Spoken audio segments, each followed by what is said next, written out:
Bienvenidos sean todos a un nuevo video aquí en Titano Matemáticas, donde buscamos que las matemáticas sean intuitivas y a la vez divertidas.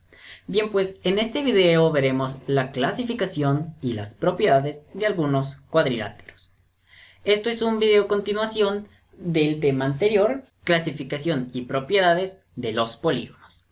Veremos entonces que un cuadrilátero tiene obviamente 4 lados. Además, veremos que, vamos a clasificarlos primero en dos grandes grupos, trapezoides y trapecios. Un trapezoide es un cuadrilátero sin lados paralelos y un trapecio es un cuadrilátero con al menos dos lados no consecutivos paralelos, y a estas las vamos a llamar las bases del trapecio. Y de aquí lo que pasa es que son clasificaciones excluyentes. Esto quiere decir que no puedo tener un trapezoide y un trapecio a la vez. Sin embargo, que algo sea un trapecio no quiere decir que no puede ser un paralelogramo, no quiere decir que no puede ser un rectángulo, un cuadrado, etc. ¿Por qué? Pues porque en los trapecios vamos a tener dos posibles casos que son los más conocidos. Que sea un trapecio isósceles en el cual los dos pares de lados diferentes a la base miden lo mismo, y además que en el trapecio rectángulo un lado es perpendicular a la base, y puede llegar el caso de que haya un trapecio isósceles que es rectángulo, pero realmente a este trapecio se le conoce como rectángulo. Bien, pues entonces vamos a ver un caso más particular de los trapecios, que es el paralelogramo o romboide, que se define como los pares de lados opuestos son iguales. Y se define como los pares de lados opuestos son paralelos. Y esto veamos que no nos afecta en lo más mínimo en la definición que tenemos de trapecio isósceles o de trapecio rectángulo.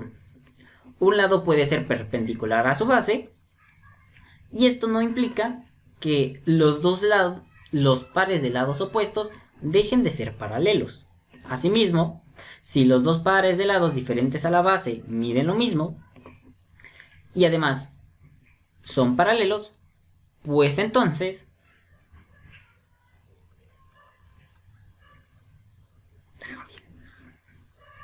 bien. Pero aquí lo que pasa es que estamos dando muchos datos y no hay ejemplo claro para poder ver esta ordenación. Aquí lo que quiero que vean es la clasificación de los cuadriláteros con los que se trabajan normalmente en la geometría moderna. Tenemos los trapezoides, que como habíamos dicho no tiene ningún par de lados paralelos. Además, luego está el trapecio normal, en el cual tiene dos lados paralelos y no es necesaria que tenga alguna otra característica. Luego, el trapecio isósceles, en el cual tiene dos pares de lados paralelos y otros dos que son iguales. Luego está el trapecio rectángulo, en el cual tiene dos lados paralelos y uno perpendicular a la base y obviamente a la otra base. Para los trapecios tenemos una fórmula de área que dicta que el área es igual a la base mayor más la base menor, esto por la altura entre D2. Y veamos que esta fórmula aplica realmente para todos estos triángulos, puesto que pertenecen a la clasificación para la cual está dada esta fórmula. Y esto es para los trapecios. Generalmente se aplica solo para estos, puesto que hay fórmulas más fáciles para calcular el área de estos otros trapecios. Así pues, vamos con las siguientes definiciones. Un rectángulo es aquel en donde todos sus ángulos son rectos. Es decir, en el sistema sexagesimal, este ángulo es de 90 grados, asimismo estos otros dos. En cambio, si estuviéramos hablando del sistema circular, estos medirían pi sobre 2 radianes. estos medirían pi radianes sobre 2. Y luego tenemos un rombo en el cual sus 4 lados tienen la misma medida. Estas dos características, aunque no son mutuamente excluyentes, puesto que un cuadrado es a la vez rectángulo y es a la vez rombo, la mayoría de los cuadriláteros que utilizamos suelen cumplir, en todo caso, una de estas dos. Y a no ser que estemos hablando de un cuadrado, cumplirán las dos a la vez. Esto es una diferencia que hay que notar, que en cambio estos dos no pueden ser a la vez, pero estos dos sí pueden ser a la vez. Veamos ahora qué quiere decir un cuadrado. Fácil, que sus ángulos y lados son iguales. Había dicho hace rato que hay fórmulas más fáciles para calcular el área de estos trapecios.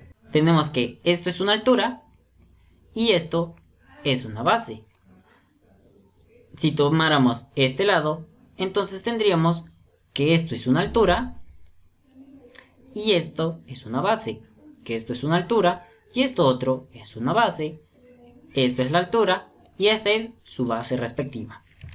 ¿Y cuál es su fórmula de área? Se han de preguntar. Pues es fácil, es base por altura. Generalmente para calcular el área de un rombo en base a sus dos diagonales. Recordemos que un cuadrado, por definición, también es un rombo. ¿Sí? ¿Y qué nos dice su fórmula de área? Que su área es igual a la diagonal mayor por la diagonal menor sobre 2. Y luego tenemos una fórmula de área para los rectángulos, el cual es, como ya habíamos dicho, también con los paralelogramos, es base por altura. Y aquí lo que tenemos en un cuadrado es que su base es igual a sus alturas. Y por lo tanto, la fórmula queda como base al cuadrado, que generalmente se conoce como lado al cuadrado. Y ya para concluir, vamos a hablar que tenemos estos tres triángulos. Y ya para concluir, debo de mencionar que estos 4 cuadriláteros son, en su mayoría, cuadriláteros cíclicos. ¿Qué quiere decir cíclicos?